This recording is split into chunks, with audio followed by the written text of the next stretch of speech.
इस जगत के अंतरात्मा है। और इनके अतिरिक्त श्रुति और स्मृति में यहाँ योग का वर्णन किया है, उसके कुछ उदाहरण दिए जाते हैं। श्वेता श्वेतर उपनिषद में बताया है, ये पहले भी कथा में आया था। त्रिरूपाप्यं समं शरीरम इंद्रियाणि मनसा सन्निवेशे ब्रह्मोड्वेनं प्रतरेता विद्वानं श्रोतांसि सर्वाणि भयावहानि। ये शरीर के 3 अंगों, मतलब शरीर के 3 प्रधान अंग हैं, छाती, गर्दन और सिर। इन 3 अंगों को सीधा रखकर इंद्रियों को मन के साथ हृदय में प्रवेश करके ओमकार की नौका पर सवार होकर और भय के लगने लाने वाले सारे प्रवाहों से पार उतर जाए। सारे प्रवाहों से पार उतर जाना है, अपना कल्याण करना है आपने। कि हृदय में क्या करना है कि छाती, गर्दन और सिर इसको सीधा रखकर और हृदय को मन के साथ, इंद्रियों को मन के साथ हृदय में प्रवेश करके ओमकार की नौका पर सवार होकर और भय के लाने वाले सारे प्रवाहों से पार उतर जाना चाहिए, पार उतर जाए। हृदय में ध्यान करने से आपको परिपूर्ण ब्रह्म परमात्मा का साक्षात्कार होगा और परमानंद की अनुभूति होगी। और इसलिए कहते हैं प्रमाणम प्रौढ़ संयुक्त चेष्टा कीने प्राणे नास्कियो अच्छुषित दुष्टा स्वयुक्ति मवहमेवं विद्वान मनो धार्येता प्रमत्ता। के सारी चेष्टाओं को, मतलब शरीर की सारी चेष्टाओं को वश में करके प्राणों को रोके और प्राण के क्षीण होने पर नासिका में श्वास ले। और सचेत सारथी जैसे घोड़े की चंचलता को रोकता है, इस प्रकार अप्रमत्त होकर मन को रोके। श्रेष्ठ सारथी की तरह आपने मन को रोकना है, इंद्रियों को अपने काबू में करना है, मन को अपने वश में करना है। ये तरीका है, युक्ति है। समय शुचो शर्करा बहिनी बालुका विवर्जिते शब्द जलाश्रयादि मनोनुकूले न तो चक्षु पीड़ने गुह्या निवाताश्रय श्रयने प्रयोज्येत। ऐसे स्थान पर योग का अभ्यास करे कि जो सम है, शुद्ध है और कंकड़ धातु और अग्नि से रहित है, और जो शब्द जलाशय और लता आदि के मन के अनुकूल है। लता आदि से मन के अनुकूल जो वातावरण है उसमें आप ध्यान साधना में बैठे और आंखों को पीड़े देने वाला वो दृश्य नहीं होना चाहिए, और जो एकांत है और वायु के झोंकों से रहित है। यहाँ पर कोई वायु का शब्द नहीं है या बड़े तूफान इत्यादि ना चलते हों। ऐसी शांत एकांत वातावरण में आपने ध्यान में बैठना है। ये ध्यान में बैठने का तरीका है और ओमकार की साधना करनी है।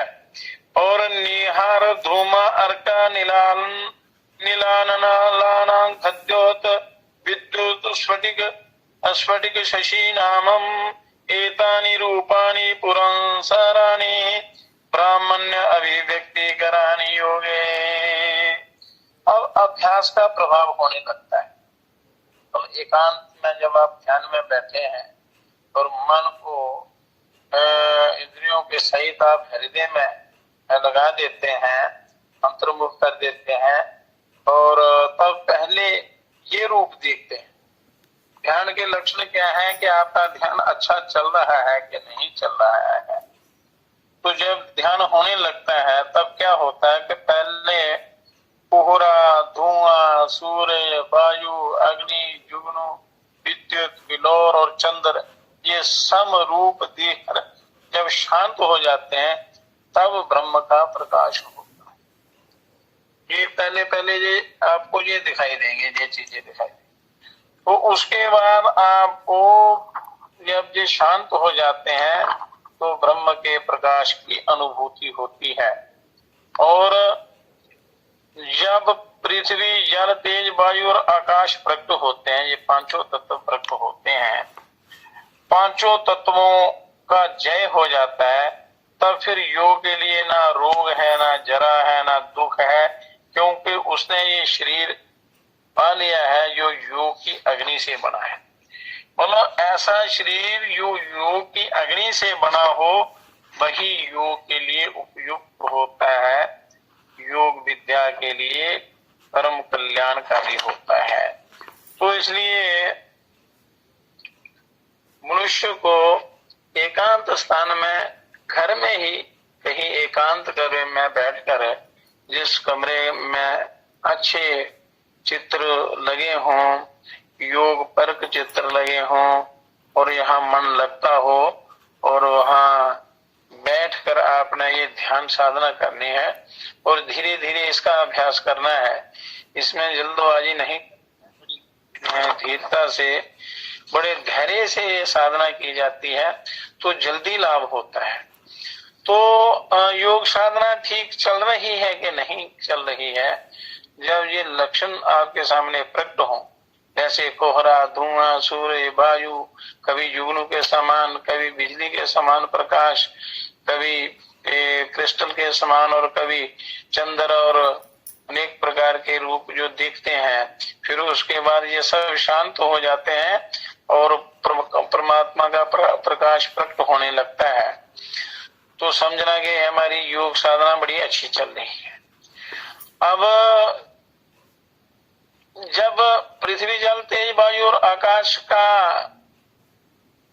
पर विजय प्राप्त कर लेते हैं, मनुष्य को एक एक करके तत्व को जीतना चाहिए, इन पर विजय पानी चाहिए, क्योंकि शरीर पांच भूतों से बना है और इन्हीं के बिगड़ने से ये रोगी हो जाता है। इसलिए इन सारे तत्वों को अगर जीत लिया जाए तो फिर क्या होता है कि मनुष्य को किसी प्रकार का ना कोई रोग है, ना बुढ़ापा है, ना दुख है, और क्योंकि उसने ये शरीर पा लिया है जो अग्नि से बना हुआ है, अग्निमय शरीर, प्रकाशमय शरीर।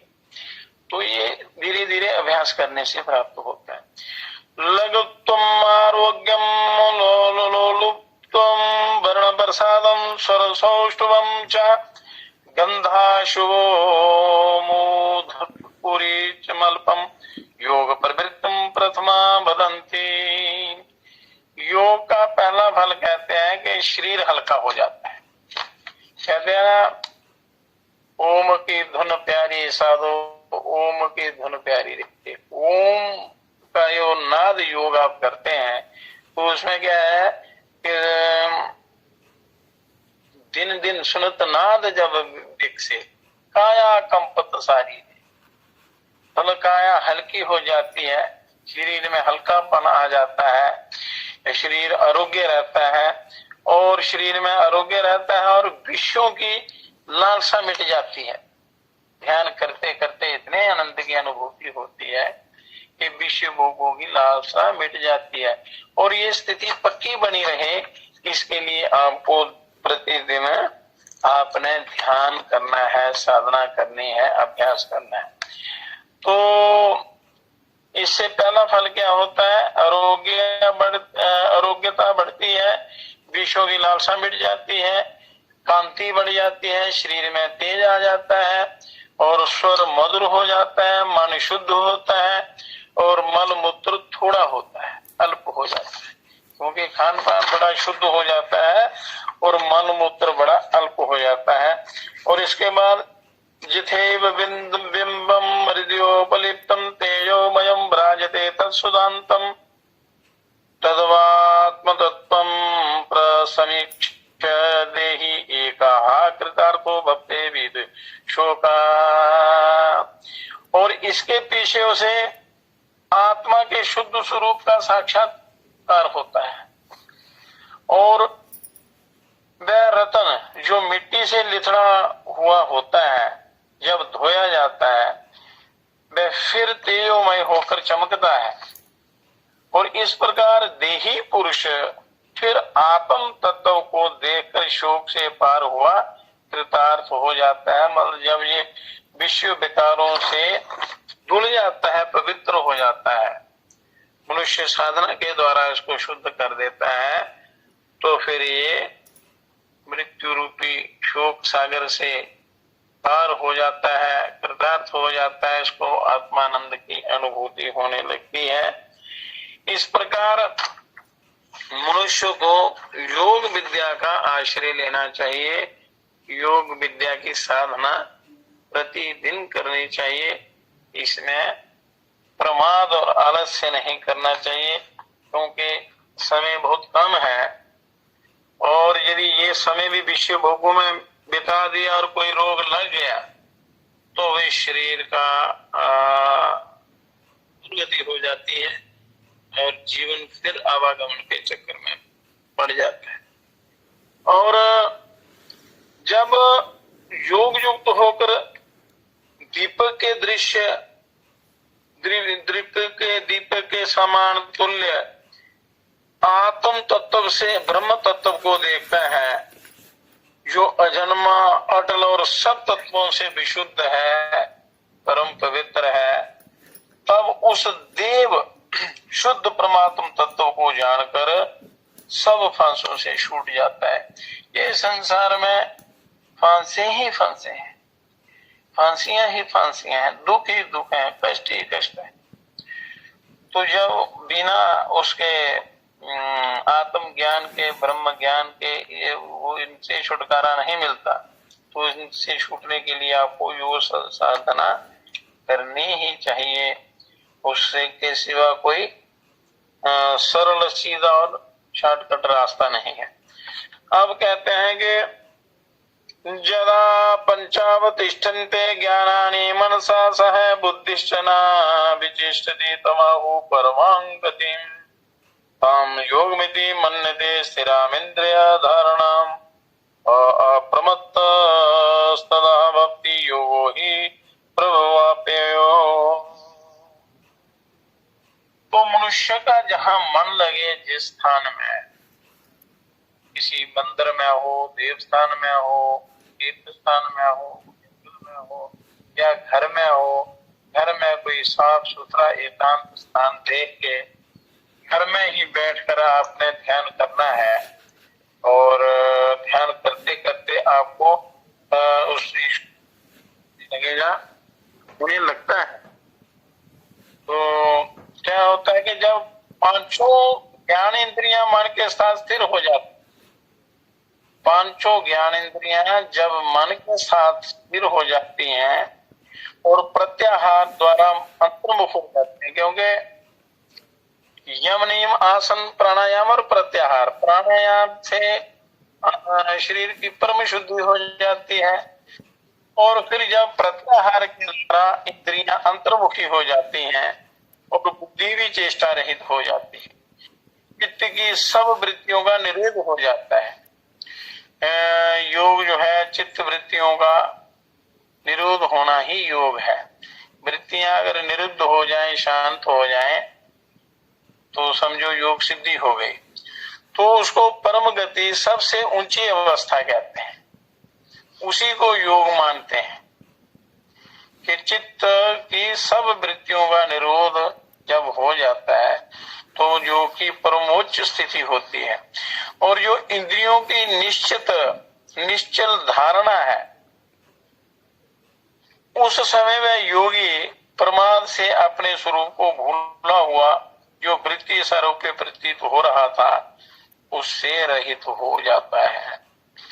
वो सारा दूर हो जाता है, शुद्ध परमात्म स्वरूप में अवस्थित होता है। क्योंकि योग प्रभव और अव्यय पेय निरोध के संस्कारों के प्रादुर्भाव अर्थात प्रकट होने और व्युत्थान के संस्कारों से अभिभव अर्थात दबने का स्थान है। और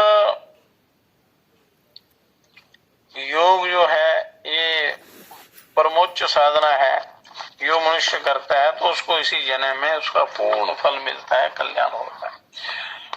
और वह आत्मा न वाणी से, न मन से, न आंखों से पाया जा सकता है, इन चर्म चक्षुओं से नहीं पाया जाता, इंद्रियों से नहीं पाया जाता, वो इंद्रियातीत है।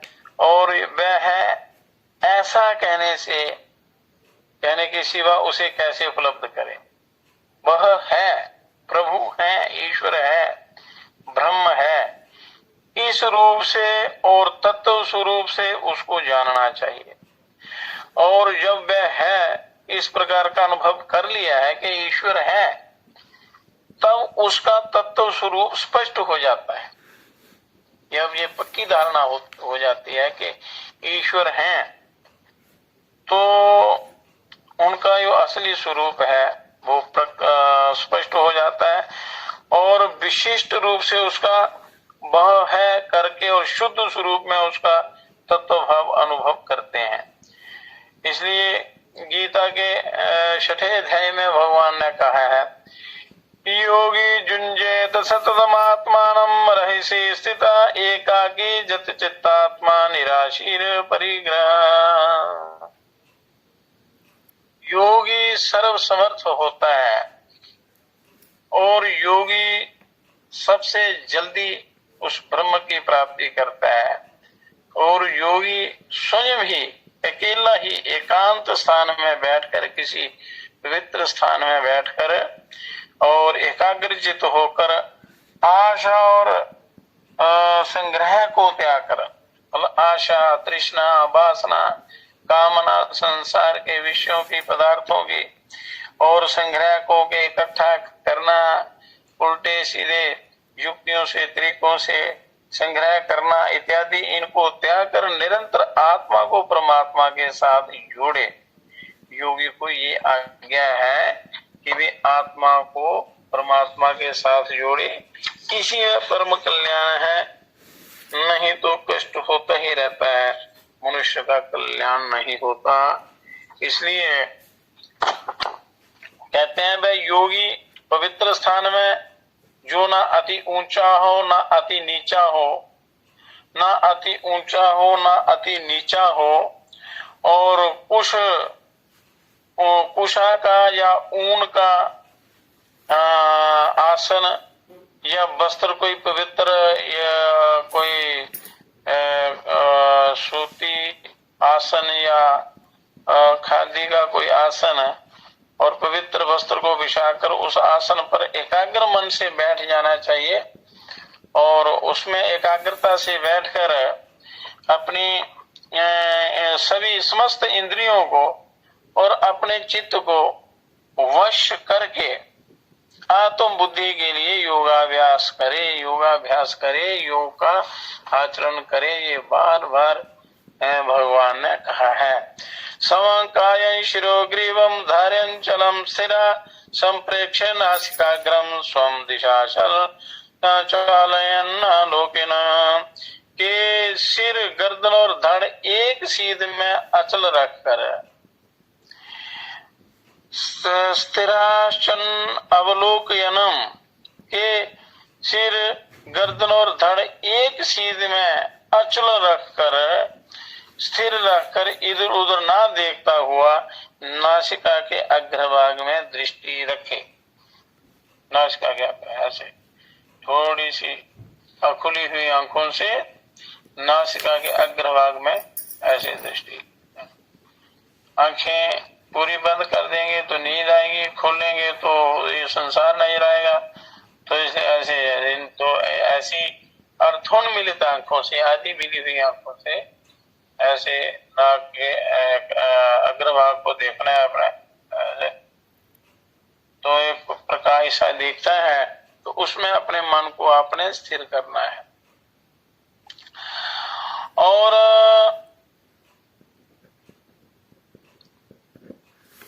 प्रशांतात्मा विगत वीर ब्रह्मचारी व्रते स्थिता मना संयम्यम मच्चितो युक्त आसीतम मत्परः।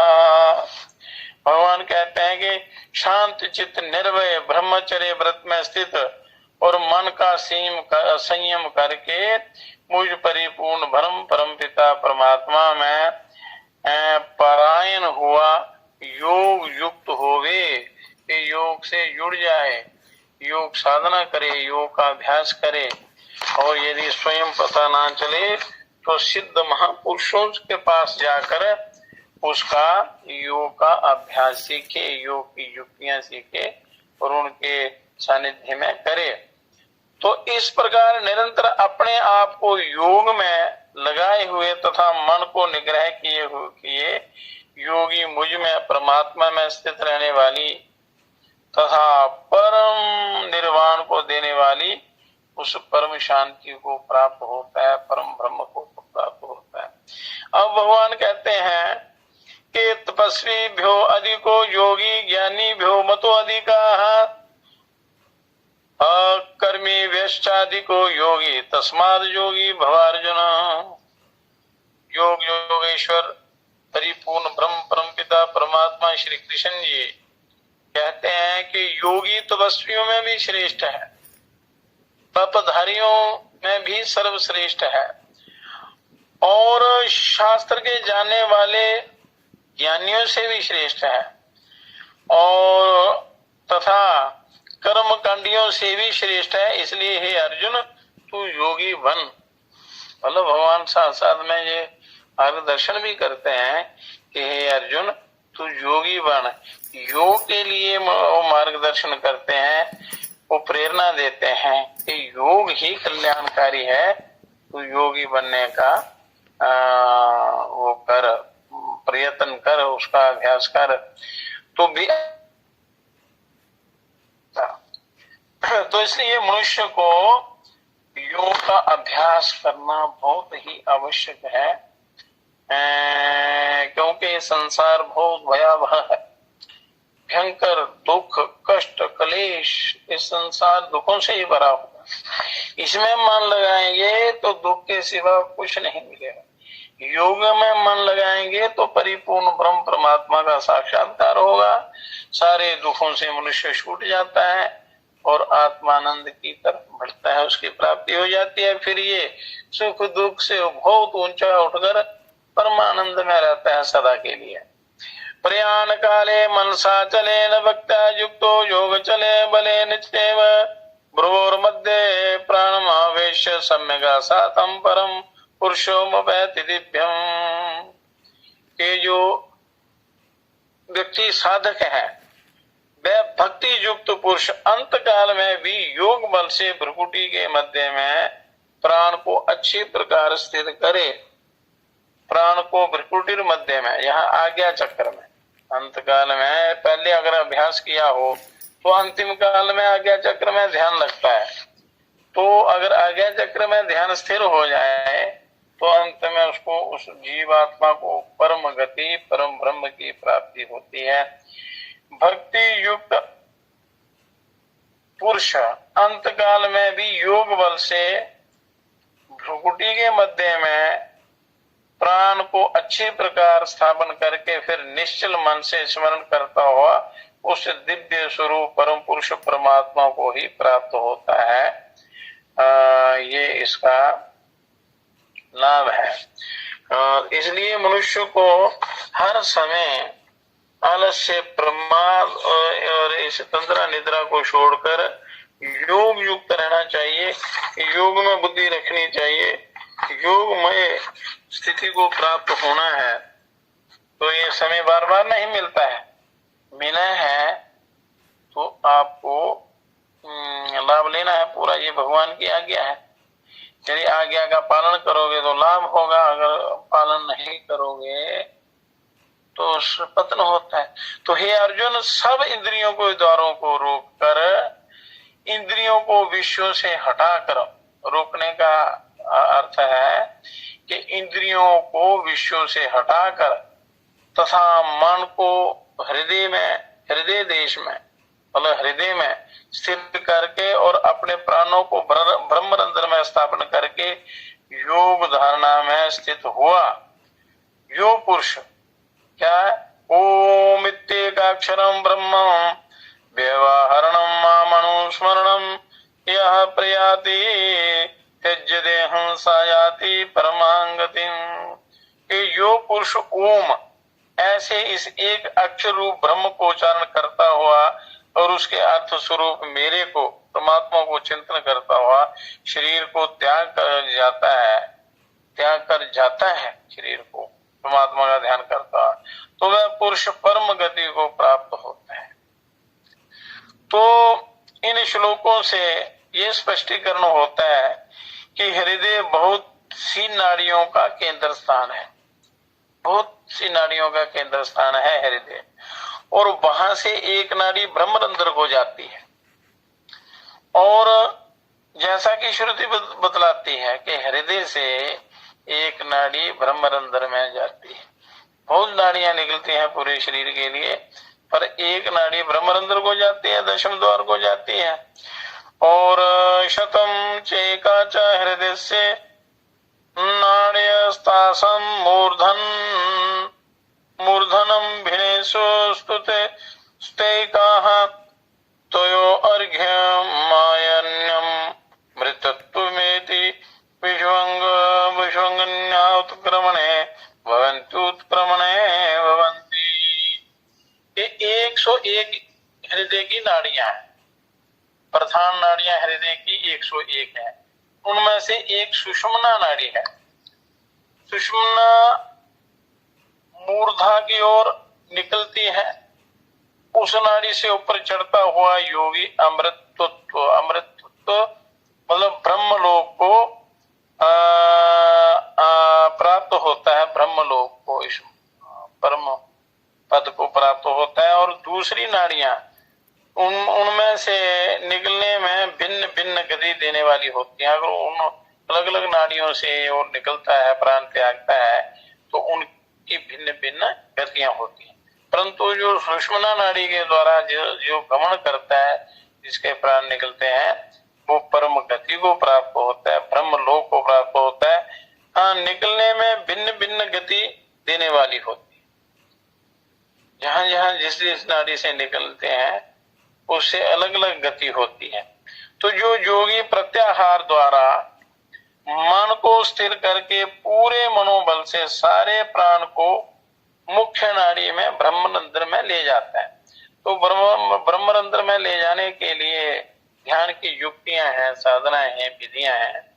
वहां योग धारणा का आश्रय लिए हुए ओम का जप करता हुआ और उसके अर्थभूत ईश्वर का चिंतन करता हुआ शरीर त्यागता है, वह परम गति को प्राप्त होता है। किंतु इस प्रक्रिया को अंत समय में वही कर सकता है जिसने जीवन काल में इसका अच्छी प्रकार अभ्यास कर लिया है। तो इस प्रकार ओमकार का अभ्यास आपने प्रतिदिन करते रहना है, क्योंकि अंतिम समय में कोई भी इंद्रियां काम नहीं करती हैं, एक प्राण ही काम करता है। तो इसलिए प्राण की साधना जो है ये बहुत ही आवश्यक है। प्राणों का निरोध, प्राणायाम, धारणा, ध्यान इत्यादि ये करना चाहिए, तभी मनुष्य अंत काल में ऐसा कर सकता है कि अपने आप को उस ब्रह्म में लीन कर सकता है, अपना उद्धार कर सकता है। तो योग की विशेषता है कि मनुष्य का हर प्रकार की शुद्धिकरण करके और प्राणायाम ध्यान द्वारा मनुष्य उस ईश्वर ब्रह्म को बड़ा जल्दी प्राप्त कर सकता है। और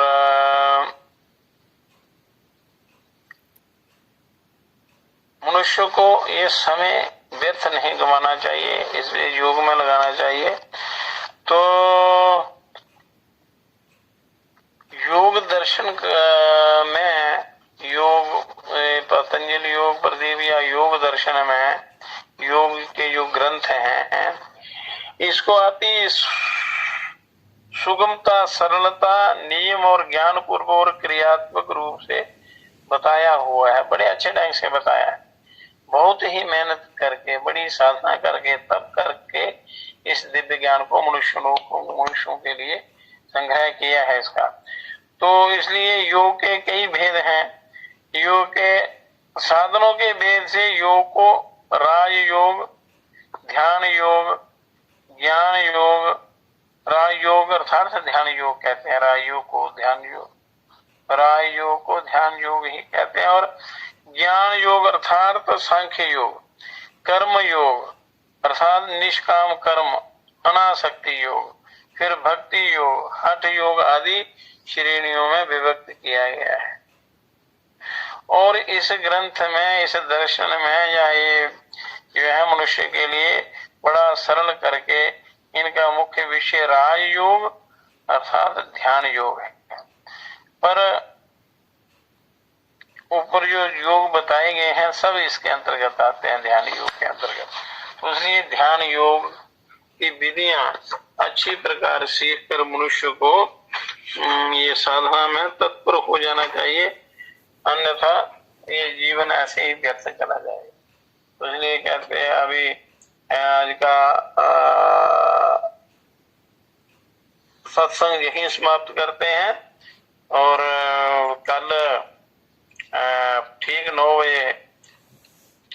बजे योग विद्या, इसमें कुछ युक्तियां, कुछ क्रियाएं, कुछ साधनाएं बताई जाएंगी। यदि आप उनको अच्छी प्रकार समझ लें और उनका अभ्यास करें तो आपको बहुत लाभ मिलेगा, कल्याण होगा, जीवन सफल होगा। तो इस कल से वो युक्तियां बताना शुरू करेंगे, और साथ साथ में अपने अभ्यास भी करना है, क्योंकि बिना अभ्यास के इसका फल नहीं मिलता।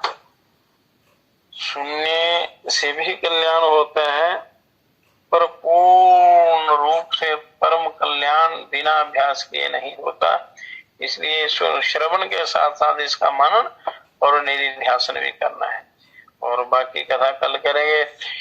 और खान पान का विशेष ध्यान रखना, इसका पूरी तरह ज्ञान प्राप्त करके जीवन को उसी के अनुसार चलाना, पवित्र बनाना, योगमय बनाना, ताकि आपका उद्धार हो सके।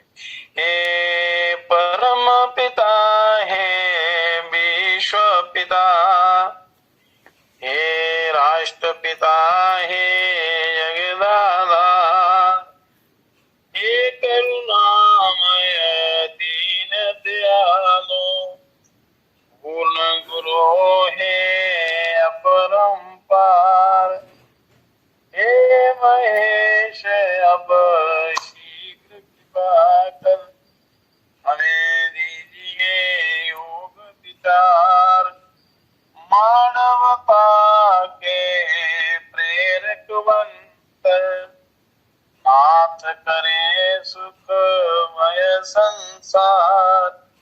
हे परम पिता, हे विश्व पिता, हे राष्ट्र पिता, हे जगदादा, हे राष्ट्र पिता, हे जगदादा। ओम शांति शांति शांति।